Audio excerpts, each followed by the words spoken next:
criticism on the world's sole superpower, United States, talking about humanitarian diplomacy, or other words, promoting democracy, or in other words, intervening for regime change.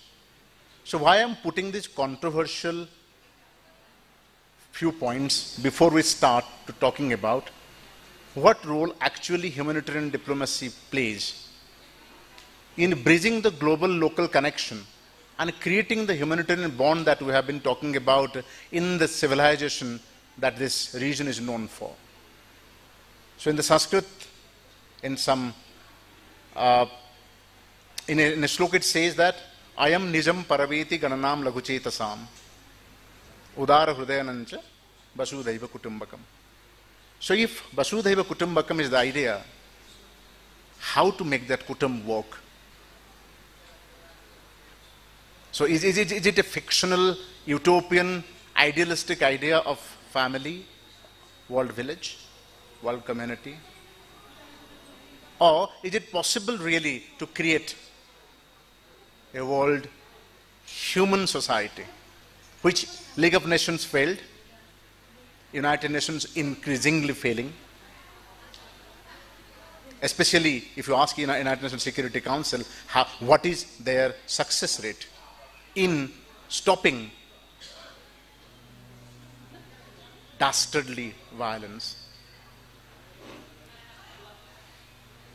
The success rate is not much. Anyway, so we'll come back to that, but point is, I am putting this mosaic of ideas into one.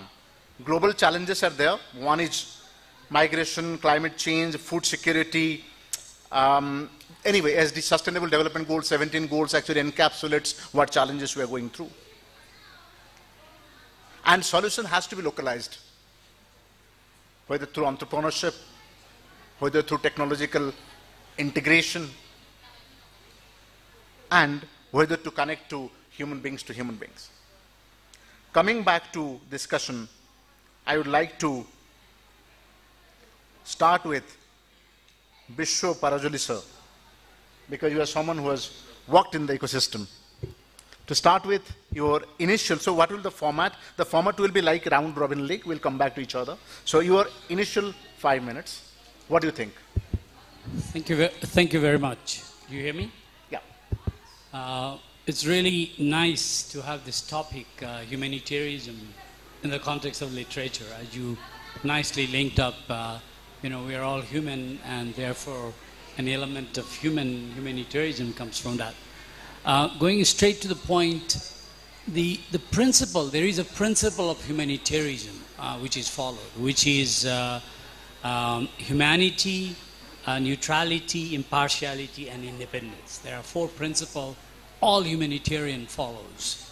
And pushing the issue of democracy is not part of humanitarian. So just to put you spot there, it's not correct.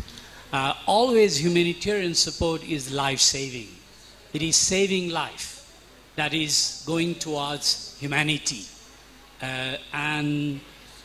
Indeed, once the human connect each other, we achieve a lot together. And that's where an element of diplomacy comes in. I have been involved around the world in several humanitarian crises with the UN system, leading these coordination efforts as well. And I would say the various life-saving efforts, the humanitarian support is the point of food, water, sanitation, shelter, education, health, protection. These are the things principally promoted. And of course, if there are logistics support, technology, that all comes in. The principle humanitarian follow is, of course, always looking at first element of life-saving, but then subsequently integrating and bringing a sustainable solution. The issue of the SDGs and etc. It's a second phase of it. The first is, principle is life-saving. In fact, sadly, war, conflicts, climate change, and you know, they have, and then economic crisis at times are causing increased amount of humanitarian crisis globally. In the last 10 years, compared to previous 10 years, the climate change alone has doubled the humanitarian crisis. And if we look at it in the last few months, or we could take 2 years time frame, 7-8 million people displaced Ukraine. Sudan alone recently had 1 million people because of the infighting moving on.